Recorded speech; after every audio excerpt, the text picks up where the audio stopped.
avoir assuré une bonne sécurisation des élections couplées du 22 novembre, les forces de défense et de sécurité reçoivent les félicitations du président de l'Assemblée nationale. Il s'est rendu ce vendredi au ministère de la Défense pour exprimer la reconnaissance de la représentation nationale au comité technique mis en place pour la sécurisation des élections. Le point de la visite à suivre dans quelques instants. Dans l'actualité ce soir, la statue du professeur Joseph Kizerbo trône désormais au sein de l'université qui porte son nom à Ouagadougou. C'est un travail de mémoire et une reconnaissance à ce digne fils de la nation qui est ainsi manifesté par le gouvernement et la communauté universitaire burkinabé. L'ambiance de la cérémonie d'inauguration est à suivre dans quelques minutes. Et puis, à une semaine de la célébration de la fête de l'indépendance, la mise en lumière des potentialités de la région des Cascades se poursuit ce soir avec un zoom sur les rogniers. Cette espèce d'arbre dont est extrait le nectar appelé bangui fait la particularité de la région, le rognier et le processus d'extraction du bangui. Voici entre autres aspects de cet arbre que vous allez découvrir dans le dossier de ce 20h. Bonsoir, merci de nous suivre. Cela dit, le président de l'Assemblée nationale traduit sa reconnaissance au comité technique mis en place pour la sécurisation des élections passées. Au nom de la représentation nationale, Alassane Bala Sakandé a fait le déplacement ce 4 décembre au quartier général de ce comité situé au sein du ministère de la Défense. Le compte-rendu de Alidou Batini et Ernest Kambiri. Le président de l'Assemblée nationale au ministère de la Défense et des anciens combattants. Loin d'être une approche personnelle, c'est une démarche républicaine voulue par la représentation nationale pour saluer et témoigner à chaud le travail bien fait de sécurisation du processus électoral du 22 novembre dernier et pour apporter le soutien et le réconfort de l'Assemblée nationale aux forces de défense et de sécurité. Une minute de silence a été observée en la mémoire des éléments tombés au cours du processus. Et pour que triomphe la démocratie au Burkina Faso, militaires, gendarmes, policiers, douaniers, eaux et forêts et policiers municipaux ont travaillé main dans la main et en symbiose pour sécuriser le processus électoral. Et c'est cela que Bala Alassane Sakandé, le président de l'Assemblée nationale, est venu reconnaître ici au QG de la coordination à travers le comité technique pour la sécurisation des élections. Pour nous, c'est les féliciter, les remercier pour le travail qui a été abattu au nom de la représentation nationale. Je ne viens pas en tant que candidat, même si j'ai été candidat, mais je viens au nom de l'Assemblée nationale, de tous les parlementaires et du peuple burkinabé pour remercier, en tout cas, et reconnaître le travail qui a été fait pour que les élections aient lieu dans de bonnes conditions. Et donc, c'est dire que ces forces ont contribué à l'avancée de la démocratie. Des gens ont battu campagne, des gens ont dansé, des gens ont nagé, ils ont fait tout ce qu'ils voulaient, mais c'est parce qu'à quelque part, on savait qu'il y avait une sécurité qui était là, et donc c'est dire merci. Pour un coup d'essai, ce fut donc un coup de maître qu'il convient de saluer et de reconnaître, a dit Bala Alassane Sakandé, car l'option est ici une première dans le cadre de la sécurisation des élections au Burkina Faso. L'actualité au ministère de la Défense, c'est également cette remise de matériel au camp du général Aboubakar Sangoulé Lamissana. Ce don de matériel est l'œuvre de l'Union européenne qui veut ainsi renforcer les capacités opérationnelles des forces de défense et de sécurité. Le matériel est notamment destiné aux unités engagées dans la lutte contre le terrorisme. Salifou Belem et Caroline Ouari. Le projet se renforce phase 1. Il s'agit de renforcer les capacités opérationnelles des forces armées nationales contre le terrorisme. Dans cette optique, le lot reçu est constitué de matériel de génie pour la riposte contre le terrorisme dans la région de l'Est du Burkina et l'autre partie du don est destinée à la lutte sur le front du G5 Sahel. Ce matériel est très important dans le cadre de la lutte contre le terrorisme parce que vous savez que le matériel n'a jamais suffi. Parce que le champ est trop large. Au début, rappelez-vous que c'était le nord, après c'est l'est, après c'est l'ouest. On est obligé de nous éparpiller. Ça fait que ça demande énormément de matériel. Donc cet apport nous permettra d'équiper certaines unités qui n'en disposaient pas. Le projet renforce la contribution de l'Union européenne à la défense du territoire national burkinabé contre le terrorisme. Cette première phase du projet vise l'amélioration des conditions de vie des militaires au front ainsi que le renforcement du sentiment de confiance avec les civils des sites sous emprise du fléau. Je suis très content qu'on peut vraiment être utile en fournissant du matériel utile, je crois, bien utile, pas seulement militaire, mais aussi civil. Et pour exemple, la fourreuse, elle va aider les emprises, elle va aider les soldats déployés. Cette remise ouvre une autre page dans la suite de la réalisation du projet Renforce. Il s'agit pour très bientôt d'un accompagnement financier pour la mise en œuvre de réformes visant le renforcement des capacités des ressources humaines militaires par des formations et autres mises à niveau. Dans l'actualité ce soir, nous reparlons de l'observation des élections du 22 novembre dernier. Dans le cadre de ces élections, le Conseil supérieur de la communication annonce avoir déployé plus de 100 observateurs dont le travail s'exerçait essentiellement au niveau des médias. Selon le CSC, c'est une mission bien accomplie pour ces observateurs qui ont veillé au respect des règles édictées par l'organe de régulation. Alidou Batzini et Mounira Keri. Hommage et remerciements envers ces observateurs du discours politique pendant la période électorale. Ils étaient 110 à être déployés à travers le pays aux côtés des médias par le Conseil supérieur de la communication. Leur mission, contribuer à des élections apaisées en veillant au respect de la charte de bonne conduite signée par les candidats, les partis politiques et les médias. Ils ont chacun accompli son devoir avec abnégation et avec patriotisme. Nous tenions à saluer cet acte qui a contribué à ce que nous ayons un discours politique apaisé. Et le Burkina Faso aujourd'hui est cité en particulier au niveau de sa presse comme ayant été une actrice majeure dans le climat pré-électoral et post-électoral. Mission accomplie sans incident selon le président du Conseil supérieur de la communication. C'est donc avec fierté que ces observateurs reçoivent leurs attestations pour travail bien accompli. Moi, par exemple, j'ai été affectée à Ouagadougou. J'étais chargée d'écouter la radio télé du Burkina, RTB Radio. Ça consistait tout le temps à écouter les informations pour voir écouter les émissions pour voir s'il n'y a pas de manquement, si les guides du Conseil supérieur de la communication ont été respectés, les consignes ont été respectées. Le mérite revient aussi aux journalistes qui, par conscience professionnelle, ont travaillé suivant les règles édictées par l'organe de régulation. Mathias Tankwano salue enfin les politiques pour le respect du pacte de bonne conduite, mais déplore le non-respect pendant la période pré- et post-électorale des mesures barrières au Covid-19. Autre titre de ce 20h, et je vous invite à découvrir la statue du professeur Joseph Kizerbo qui trône désormais au sein de l'université qui porte son nom. C'est à travers une cérémonie d'hommage organisée ce matin par le gouvernement et la communauté universitaire que la statue a été dévoilée. Au nom des invités à cette cérémonie, la famille du professeur Joseph Kizerbo. Ambiance et réaction avec Césaire Carrefour et Vincent Tchendrebego. Elle trône désormais au sein de l'université Joseph Kizerbo, une statue de l'homme qui a prêté son nom à cette université. Une fois encore, l'historien et homme politique burkinabé est immortalisé à travers cette statue de bronze inaugurée ce vendredi 4 décembre par le ministre de l'Enseignement supérieur, le jour anniversaire de son décès en 2006. Une œuvre d'art en mémoire de l'homme qui a marqué son temps par ses travaux de recherche sur le continent. Il n'y a pas meilleure façon de perpétuer la mémoire d'un illustre homme que ce que nous avons fait aujourd'hui à travers la statue, mais surtout à travers la décision de la famille pour faire en sorte que la mémoire de notre illustre disparu soit perpétuée, que les générations à venir se souviennent et qui se baignent à la production scientifique donc, du professeur Joseph Kizerbo. Cette statue-là, on l'a faite parce qu'on veut que ce soit une source d'inspiration. Inspiration pour la jeunesse actuelle et pour la jeunesse à venir.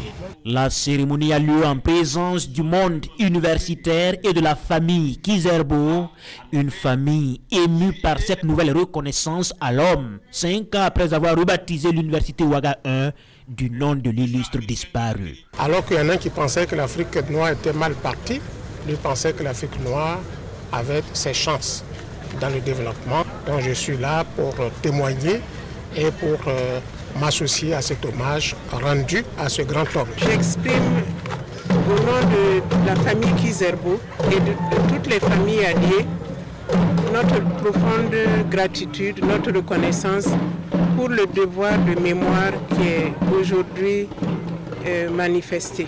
La statue du professeur Joseph Kizerbo est faite de bronze, d'une hauteur de 2,70 m, pesant 230 kg, une création du Burkinabé Sirikiki. À l'occasion, la famille remet plus de 4000 livres à la bibliothèque numérique et offre 2 bourses d'études à 2 étudiants doctorants de l'université.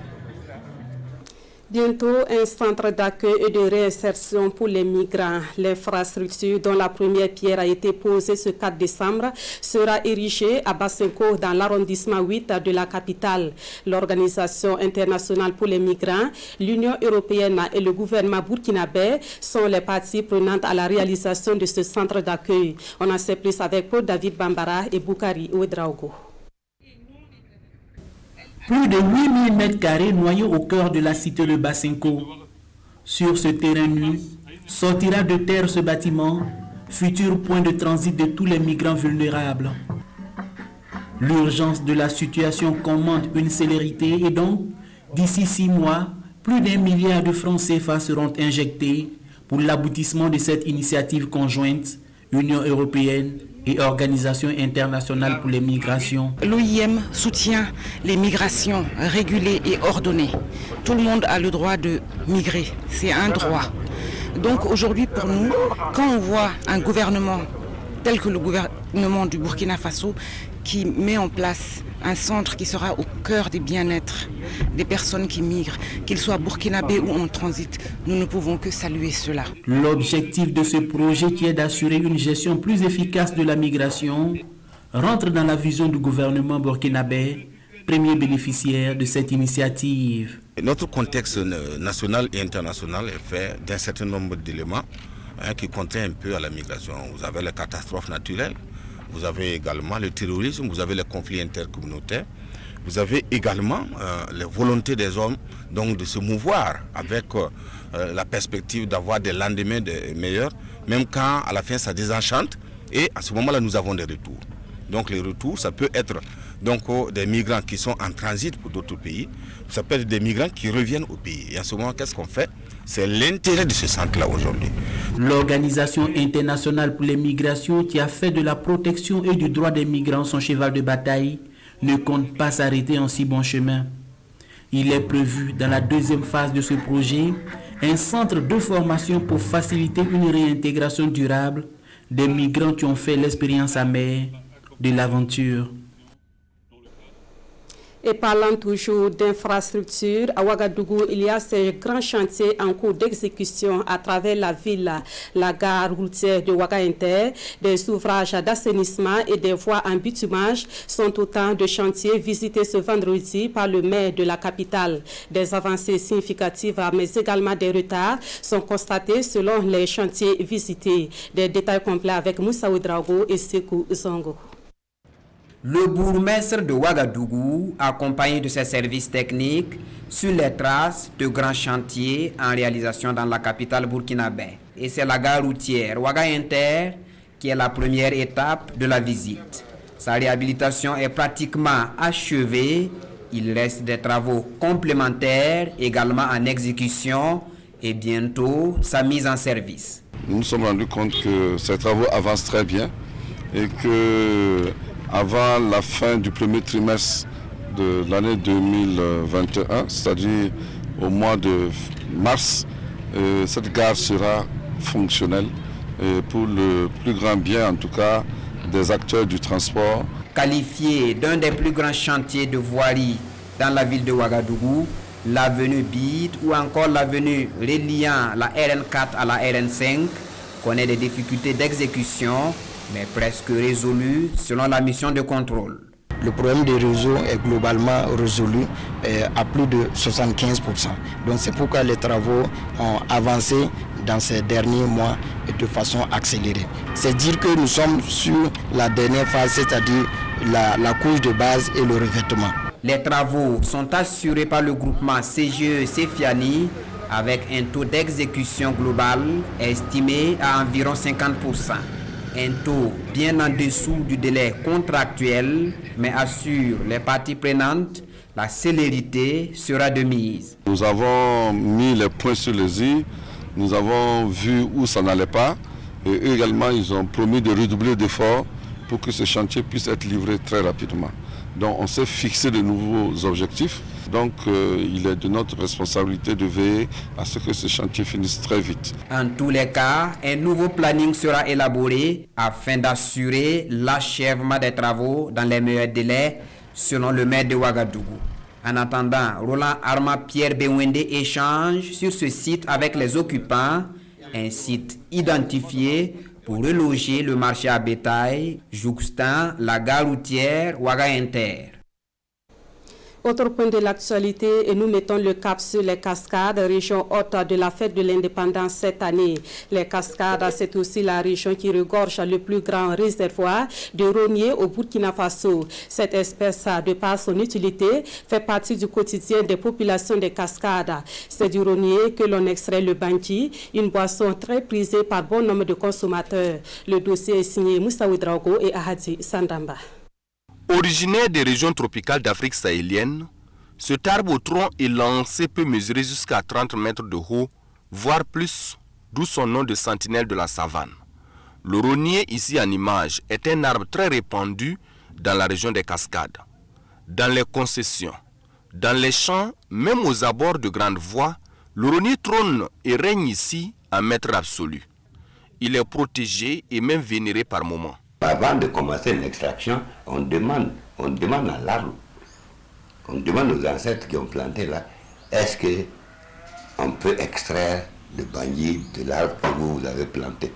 Et là, on va verser un peu d'eau, on va émouler un poulet, et selon qu'il est sur le dos ou sur le ventre, vous avez dit oui ou non.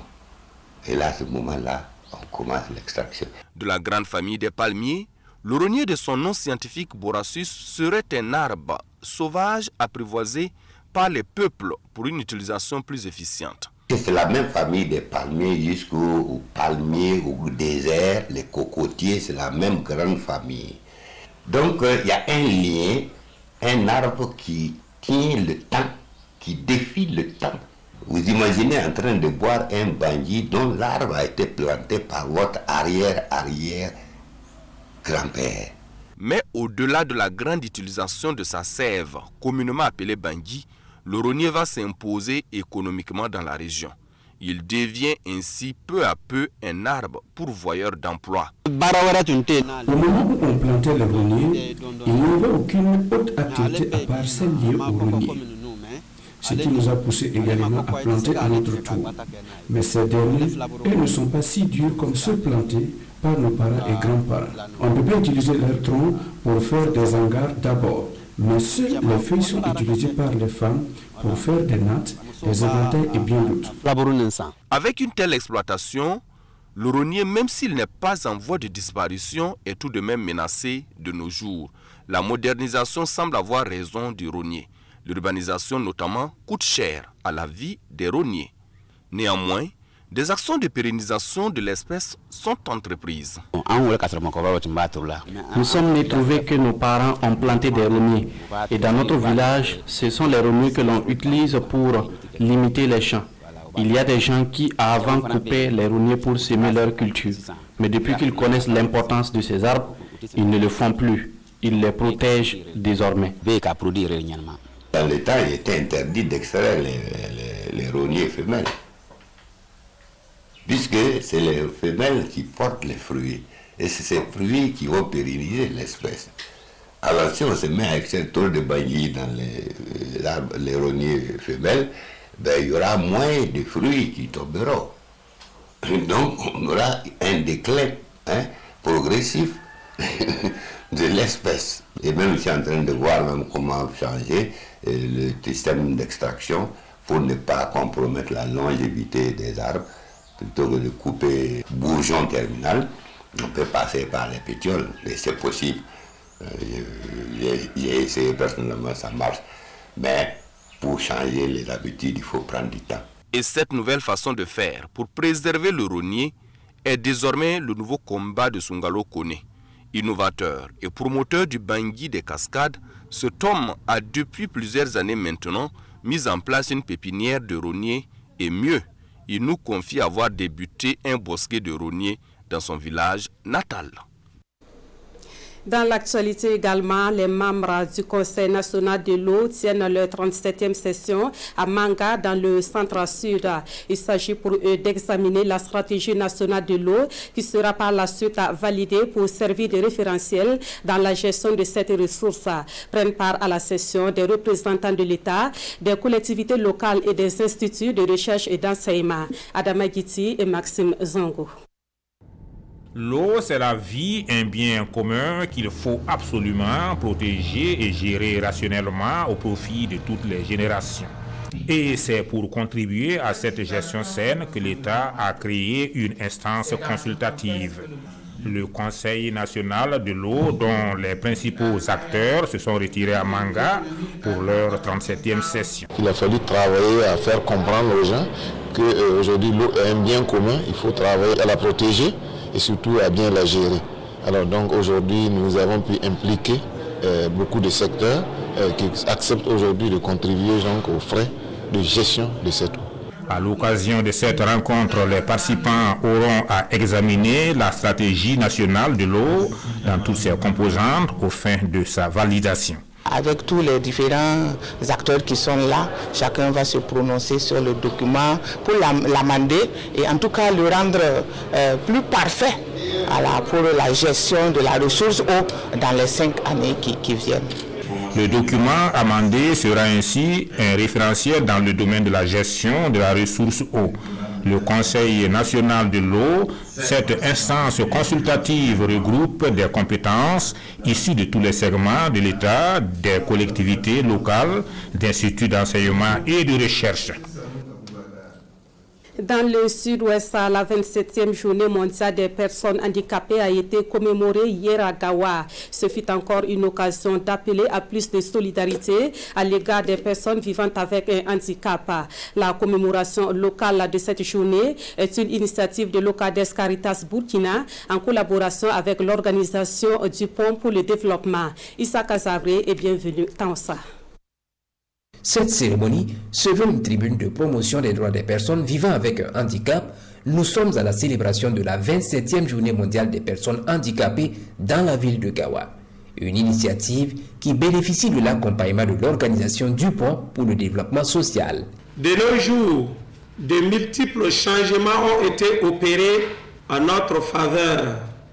Nous retrouvons progressivement la joie de vivre. Mais beaucoup reste encore à faire.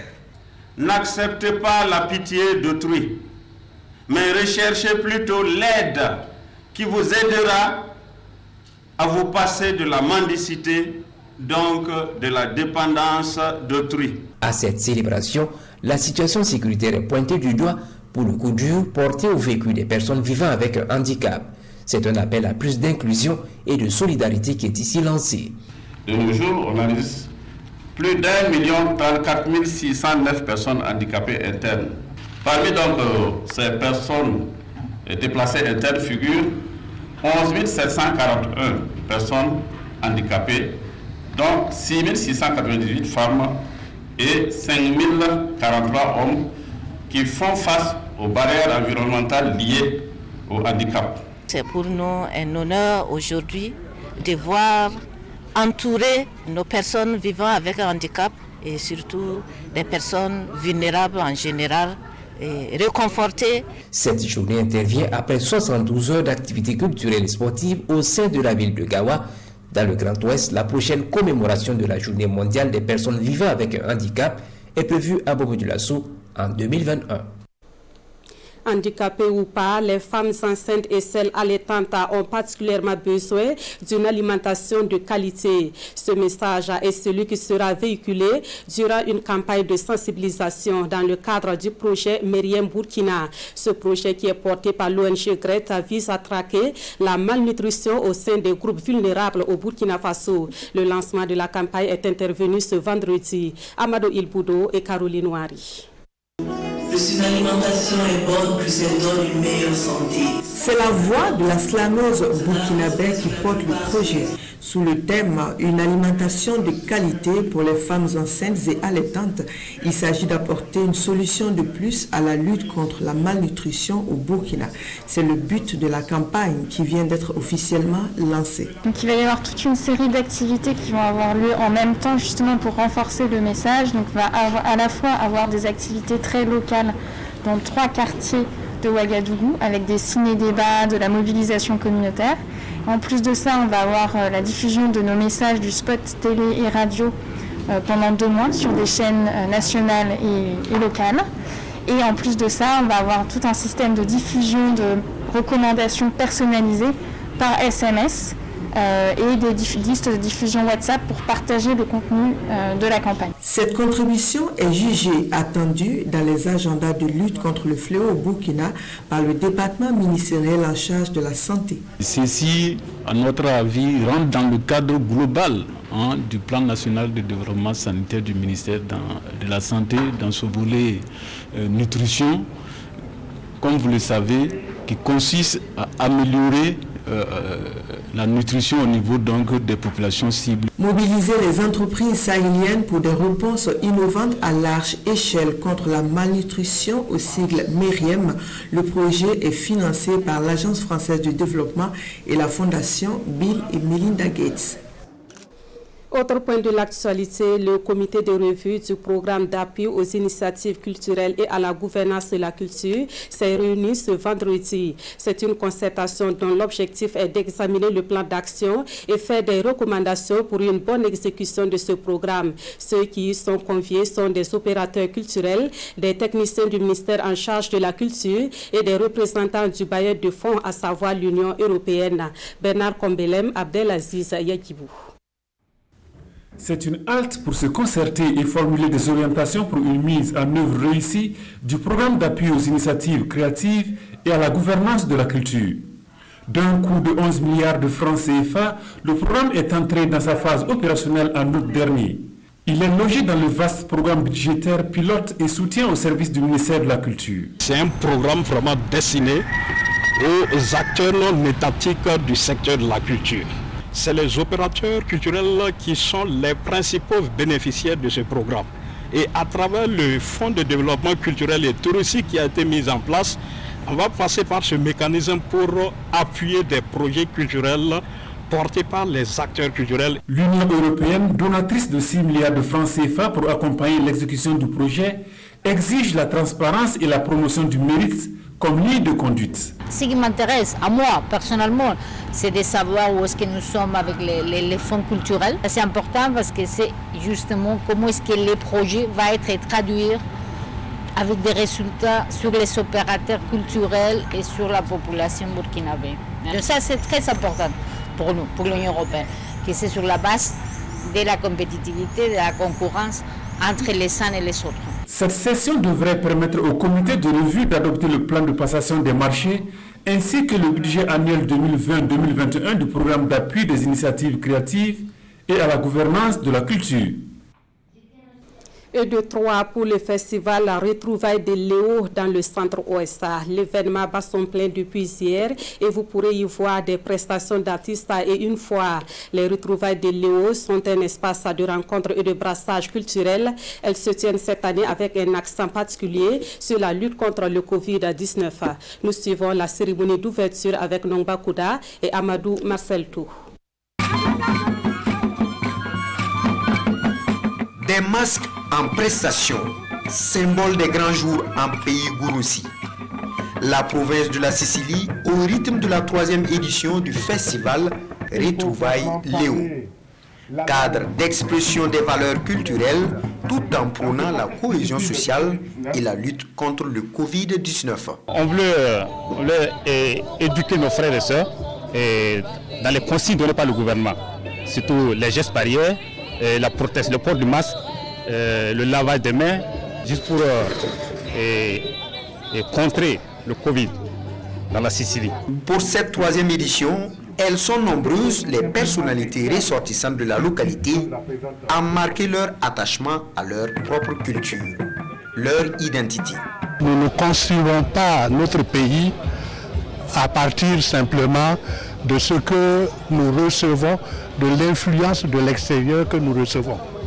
Il faut que nous retournions aux sources, que nous puissions boire à cette source-là et que nous puissions tirer les rudiments de cette source-là pour pouvoir construire un avenir qui nous est propre et qui va changer les choses en tenant compte de notre contexte.